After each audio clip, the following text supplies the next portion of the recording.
પાટણ લોકસભા વિસ્તારનો ભૂતકાળ વાગોળીએ તો આ બેઠક કોંગ્રેસનો ગઢ રહી છે.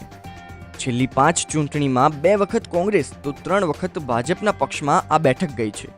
2019માં ભાજપના પક્ષમાં ગયેલી બેઠક પર ભાજપે ભરતસિંહ ડાભીને રિપીટ કર્યા, જ્યારે કોંગ્રેસ તરફથી ચંદનજી ઠાકોરને મેદાને ઉતારાયા. આ લોકસભા બેઠકમાં રાધનપુર, ખેરાલુ, ચાણસ્મા, વડગામ, પાટણ, કાંકરેજ તથા સિદ્ધપુર એમ 7 વિધાનસભા બેઠકો આવે છે, જેમાંથી 4 કોંગ્રેસ પાસે જ્યારે 3 ભાજપ પાસે છે. કોંગ્રેસનો ગઢ હોવા છતાં ખાસ કરીને લોકસભા ચૂંટણી માટે મતદારોનો રસ ભાજપ તરફી વધુ જોવા મળે છે.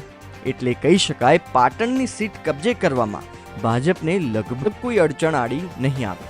આ વખતે પાટણમાં એવરેજ 58.56% મતદાન નોંધાયું, જે પણ સૂચવે છે કે 2024 અને 2019ના પરિણામોમાં મોટો કોઈ ફેરફાર જોવા નહીં મળે.